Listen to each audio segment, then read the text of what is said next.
All right, so another thing I'm going to say that Danny mentions from time to time too, and sometimes it's hard to relate to it because most of us haven't been through that. Around these parts, typically the person preaching builds this, chooses the songs. Through maybe a couple of us, we figure out who might be going to participate in some of the other pieces that others come and lead in. And it's really astonishing to me to sit and know I haven't talked to anyone about what I'm saying today. Yet everyone that's had a piece of the service so far has it just lines up so well. So they've taken half my sermon, but never fear, I'll repeat it again anyway. It's okay. So thank you all for your piece and part in that. It's really surprising. It's amazing to me.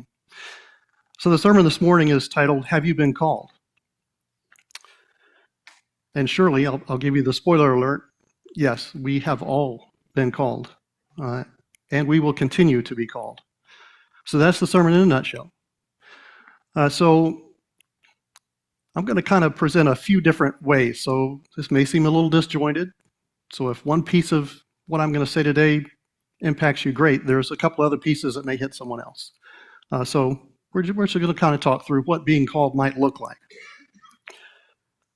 So a big question is, how does God call us? And if I knew which sonnet it was from, I'd say, oh, let me count the ways. I only know that it's from a sonnet because I researched that. But in Psalm 139, God tells us they would outnumber the grains of sand and all the different ways he may call us, he may choose to use us. And so one thing we can easily think of is Moses. Moses was called. He was called upon to lead a nation of people. And so he answered God when God made that call. However, he tried to give a few excuses and maybe a way of bargaining out of it. Well, I'm not a good speaker. I don't this. You need to find someone else. So there's times where we need to think about, we receive a call, how do we answer that? Do we answer it with a resounding yes? Here I am, Lord, send me. Do we tend to bargain and, well, I'm not really the best choice for this, God. You should know that. Yet somehow he's placed the call to you. So I think that's one of those things maybe we have to evaluate how we answer those calls. Many times, oftentimes, we probably need to answer differently than we do. I know that's the case for me. I'll sidebar just a moment. I don't remember when I started singing on praise team, but I can tell you that the week before I started, I could have easily told you I would never do that. Easily would have told you that. That is way outside my comfort zone. Quite honestly, I'll tell you the same thing standing right here. Public speaking, leading a group of believers who are well-educated, well-versed, is not the picture of comfort for me. Yet somewhere I have to believe that there was a call on each of those things among many others. And at some point I just have to quiet myself down and say, okay, we'll give it a try. And as I've tried before, if you don't do so well, sometimes you don't get asked to do it again. But I haven't figured that part out yet. So we're going to go to our first image now. We've got a few images to share with you this morning. So what you see here is a fairly zoomed in just piece of earth. I know where this is, but it's not important, so you don't need to worry about it. If you can tell, right in the very center, there's a red dot. So this is a Google map. So if you've ever used them, you know the little red dot this is the point I wanted to be, right? So here you are. Or the better way to say that, you are here. So just consider for a moment the little bit that you can see here. There's a red dot in the center of a pretty open grassy field. What you notice on each side, as it's oriented here, on each side are trees. And to the top of the screen looks fairly open. To the back of the screen, bottom of the screen, maybe open, but not quite as open. And that really made me think about when we're trying to find our way, what do we see? Because I think oftentimes that's what gets in our way. We don't see where we're supposed to go. We don't see the end result. So we get very nervous about taking those steps. So if you're standing in the middle of this particular field, well, depending on where you're looking, you may have a nice clear path to just start walking. You may have a few steps, and then you're going to have to navigate some trees and probably shrubs and brush and everything else that goes with it. And that means your journey might be a little bit harder. Sometimes it's behind you, and you just have to turn around and see, maybe I need to backtrack, or maybe the hard way isn't always the best way. Something to think about. So if we go to the next image, you can't see it, but I'll tell you the little red dot is still where it is. It's still there. But guess what? While you're still there, I can guarantee you from this far away, nobody's going to see you, nobody's going to hear you. Except one. Because on the ground or from the air, he's always there. And he hears us, and he sees us, and he's always with us. Now, we might find this a little bit difficult and a little puzzling to understand that piece of how God exists. And that's pretty easy to explain because we orient to time and space. Where is God? He's everywhere all the time. Well, we can't do that. We don't have that ability. Where is he? He's everywhere all the time. We don't have that ability. It's something we can say, but we really can't ever experience because we orient to only time and space. And obviously he does not. He orients to every single one of us, every person, all at the same time, which violates our sense of time and space. As we develop our personal relationship with God, he's one-on-one with me. And at the very same time, he's one-on-one with every single one of you, which is something I can't understand. There's no words. And he sees us from above. And he sees us from right beside us. Because he's not just on the surface of the earth. He's above it, below it, and all around it. He's always there. So he sees us, and he hears us. The logical question is, do we see or hear him? How do we see him? How can we see him? And so we have to kind of think about what might that look like to us? How do we see him? How do we hear him? That brings us to our next slide.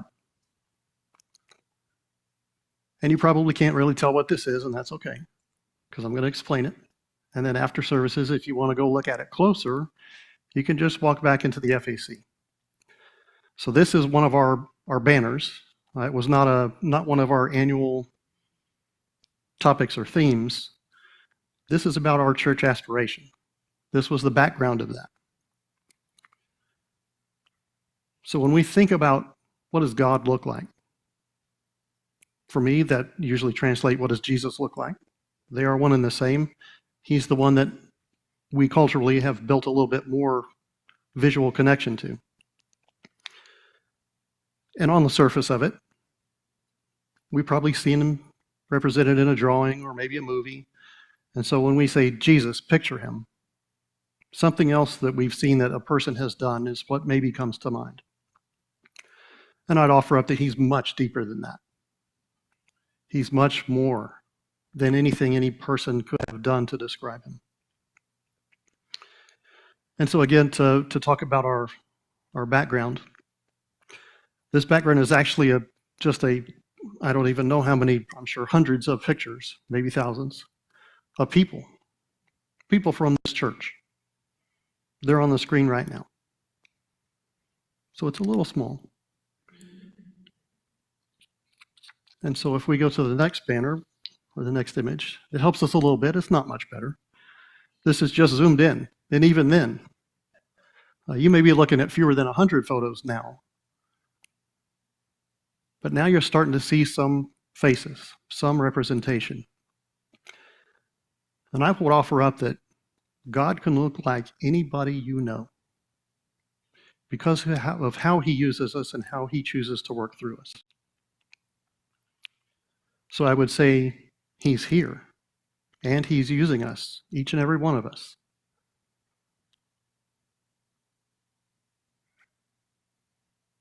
So how, or how else might he use us? So here's another way to think about it. We ask ourselves, are we there with him? Or we might ask ourselves, is he here with us? Whose orientation are we speaking about? My own? Or my God and my Savior next to me? Or above me? Or in me? So how do I orient? Is he with me or am I with him? The answer is yes. He's both. So we'll jump to our next image. And where I took this picture is not important. You probably, if you frequent this certain restaurant, you might recognize some things. I took this photo because they're closed on Sundays, and it makes it real easy to drive up and take a picture of their drive-through board. Because otherwise, you're waiting in line 20 minutes to say, I don't need anything, I just want a picture, thanks. But consider you've driven up to the ordering board at your fast food restaurant. Or just consider maybe you haven't. Just picture this menu board. And think about the worker inside that building who, for usually some technology reason, knows somebody's there, they need to speak to them, right? I know I have some recent experienced people with that. I had deeper experience with that way long time ago. And it's typically, welcome to insert whatever fast food chain you prefer. May I take your order? And there's silence. And they say, hello? And there's silence. I say, is anybody there? And there's silence. Well, what do you do when that happens? Or if you're a worker, you just go back to doing what you were doing before that little beep went off and said you're supposed to be there. So think about it from now the other perspective. You have driven up to that board. And you're waiting for the prompt from the workers there because you want something. And we might say, hello? Are you there? Are you open? We're lucky to get that far before we just press the accelerator and drive on up to this window, the next one. It's, what's going on? Your sign must be broken. There must be something wrong because you're supposed to be here. And I have need or want. And so we drive up and we're going to go now see something, see someone. And I will tell you that with God, it's never like that. Sometimes he may not be answering us directly or quickly. Sometimes we might need to drive around the corner of a building to go see him waiting for us. So we have to be a little bit patient. That's my thought there.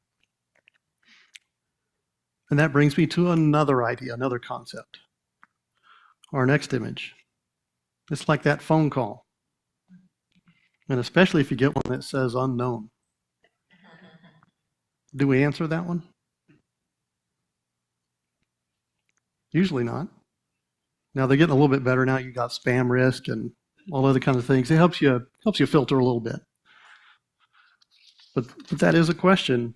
When a call comes in, do we answer it? Whether we know who it is or not.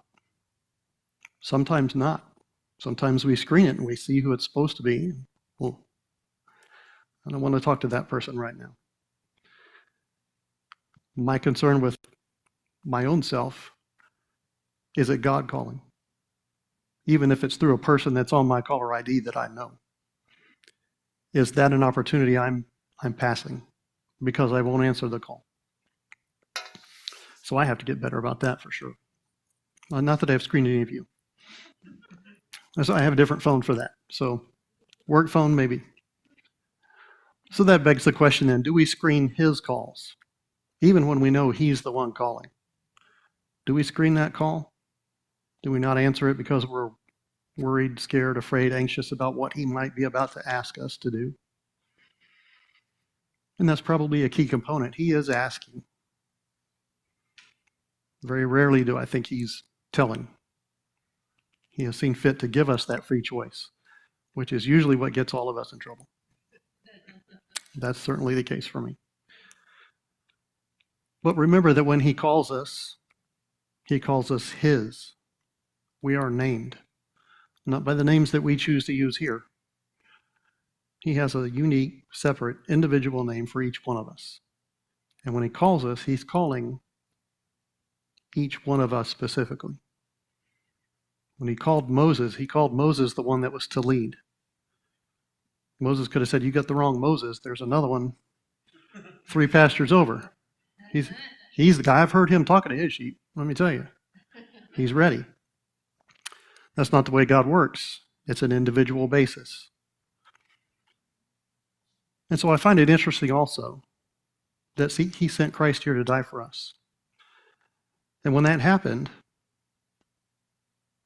it wasn't after we made everything right that became our salvation. That act was what made us right. It was a calling of Jesus to come and live that life and to die for our sins, though he had none of his own. That was his calling. God participates in these calls with us. So it's very important, I think, that we acknowledge it's not we do this and then God does something for us.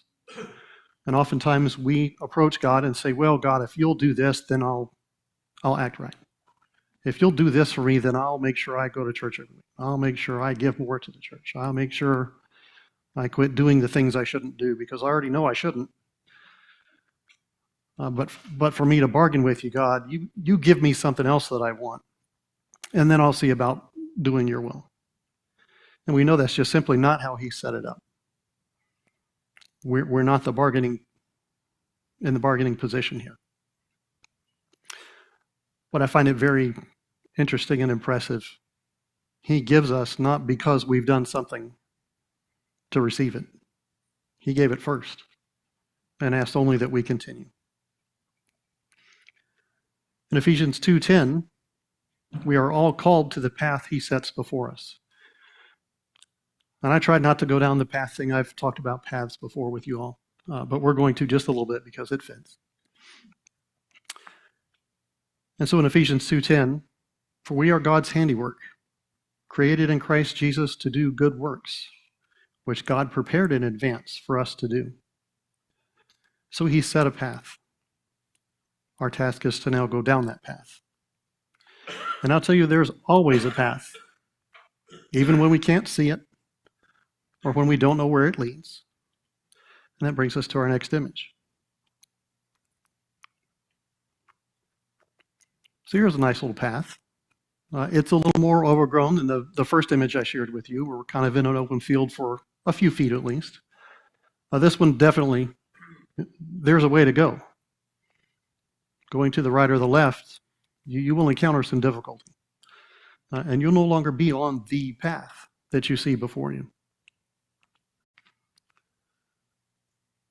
But honestly, it really depends on which way you look. What's your situation? What's your perspective?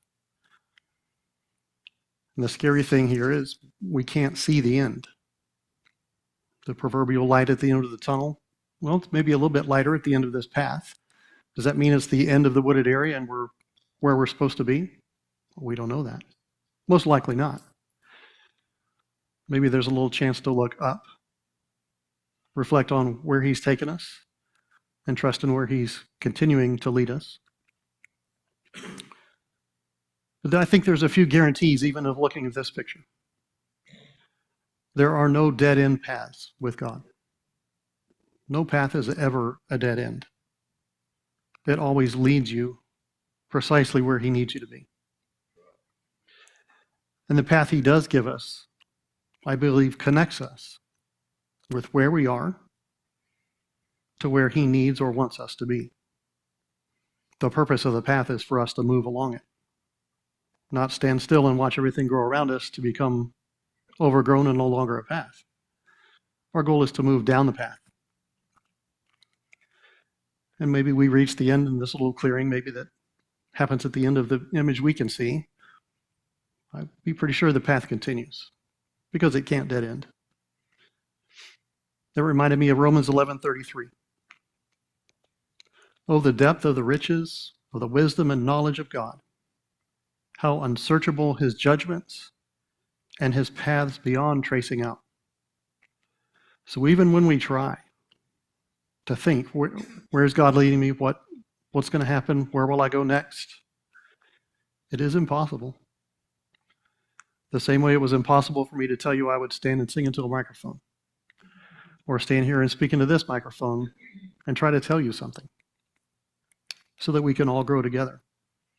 I never would have said that's any stop along a path that I have any business being on. God said, well, okay. Here's a path. You're going to start walking down this one. And so we do. So now let's talk about another one. What about running a race? Hebrews 12:1. And let us run with perseverance the race marked out for us. That's another path. Maybe you're moving a little quicker than a leisurely stroll down the path in this image. But I've got to ask, if you're running a race that he speaks of, if you just kind of wander and meander around, are you really in a race? Are you really in a hurry? Are you really encouraged and trying to get to the next step? Maybe not. And maybe that's not a bad thing sometimes. We do need to stop and take in what God has provided us each step along the way. But when he sets a path before us that is a race to be run, sometimes that is what's needed. And sometimes it is what he needs us to do. So to me, running a race has a whole different connotation than walking down a path. But I think the end result is the same. He needs you to move from this point to some other point beyond and continuing. The speed at which you do that sometimes is up to us, oftentimes up to him. If you consider any journey you've ever taken, any development, any educational, anything you think you've grown in, did you run full speed the whole time?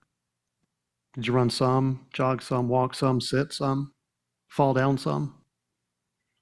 Probably. And that's all perfect in his plan. You fell where you needed to fall so he could pick you up. You stumbled, you stopped for him to encourage you again, to pick up the race and keep going. So a race can sometimes be a really long haul. Your pace may change a little bit. Sometimes it's a short distance race. Run as fast as you can from here to there. And while that may not be the same challenge as a long race, it's still a difficult task. So we know we're not fooled by thinking God only gives us easy things, or God only gives us things that we think we want. God gives us the things that we actually need, even when we don't know it, sometimes in spite of what we think we know. So the last question about running a race is, can you run a race if you don't know where you're going? In our mindset, no, not so much. But think about how God might think about these things. Remember the time and space orientation that we have. He is not bound by. So I would say if I were going to run some kind of race, which I have not done, I don't think I've been called to do such a thing yet. When I feel comfortable running in a race where I don't know the course, and I don't know where I'm supposed to go, or where I'm supposed to end, or even how long it is.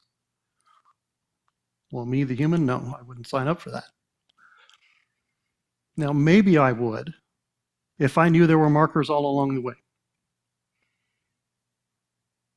And maybe some hints and clues along the way. Okay, you're going to go until you see a numbered sign, and then the next numbered sign. Okay, well, at least I know I'm still going the right way. Maybe I would consider that a little easier than just finally going, I signed up for this race, I'm here, I don't know where to go, but here's the start line, go. Now, I should say that's a lot easier to understand if I say I'm racing alone. Now, if I'm following someone else or a group of people, specifically, I follow someone else that I trust, I'm probably much more likely to feel a little better about this race that I know nothing else about. There's someone else here that I know and I trust. that gives me some idea maybe collectively we're going to be okay. Where the path leads, the race route leads, is going to turn out all right. But I've got to trust them. If it's a stranger, maybe not so much. But there's one thing I do know, that even if I don't know the race course, or how long it is, or what my pace should be, or what problems I'm going to encounter along the way, whether I'm prepared enough to actually go and do it, I know that I'm always following God. Because on that path, He's already put it out before me. He's already been where it goes. He already knows the things I'm going to struggle and deal with on the way. Yet He calls me to experience the path. And that's an important aspect. What we experience along those paths help us to grow, help us to prepare us for the bend around the corner. What's coming up next, we don't know.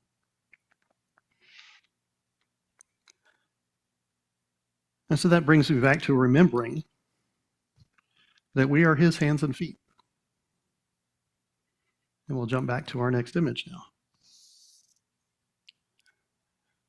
So that was a whole lot smaller, but this is where it came from, right? This is about what our church aspires to be. And each one of us is a piece of that, whether we're in any of the pictures in the background or not. We're part of this church family. And the church are God's hands and feet.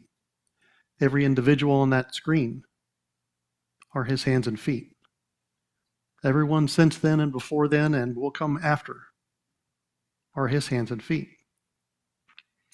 The people that haven't ever been to this building, don't even know this building exists, don't know this church family at all, are part of His hands and feet.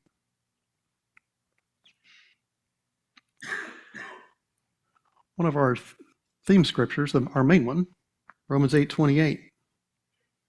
And we know that in all things God works for the good of those who love Him, who have been called according to His purpose. The purpose that God gives us. We have all been called to that. So we've got to ask the question, how do we know God? So that we know when He calls. So that we know the words He uses when He calls us. How do we know Him? Well, we study Him constantly. We're here. We're home. We're driving. We're sleeping. God is there. And we are constantly studying to learn more, to do more, to know more. Because each one of us represents His hands and feet. I particularly like 1 Corinthians 12:27. Now you are the body of Christ, and each one of you is a part of it. The hands and feet. And everything in between. We're not just the working part of a hand or the working part of a foot. We all work together with all of our pieces. And so I say we each do, albeit a relatively small portion. We each do a portion of His work. That's our calling, whether we've answered it or not, whether we've acknowledged it or not. He's called us, and we each do a part of His work. And while we may have a relatively small piece of that, or may feel that way, we've got to remember that is a huge part in His plan. The things we may do, we find insignificant. Okay? Well, if I don't sing, they'll find somebody else to sing. Not a big deal. But in His plan, that one small thing becomes huge for me, for others. And I don't know, and it's not up to me to know. I don't have to know. If I'm waiting for it to make sense to me, I'm going to be waiting a long time. So we've got to recognize when He makes a call, it's for a reason. And the reason is profound. Though He may be asking us something very relatively simple and easy. Which is kind of cool when you stop and think about it. I do this one little thing, and I have no idea the impact it has. But I know it must have a pretty significant one, or He wouldn't bother asking me. So now I'm going to ask you, because we're getting ready to wind up here. Do you remember when God spoke everything into existence? There we go. Can you imagine? Can you imagine being there, seeing this happen? This was back when I was much more active and I walked every morning. I actually took this picture, so I know it's real. It's not AI. I don't know how to use that yet. When I figure it out, y'all get ready. It's going to be great. But just consider when God spoke everything into existence.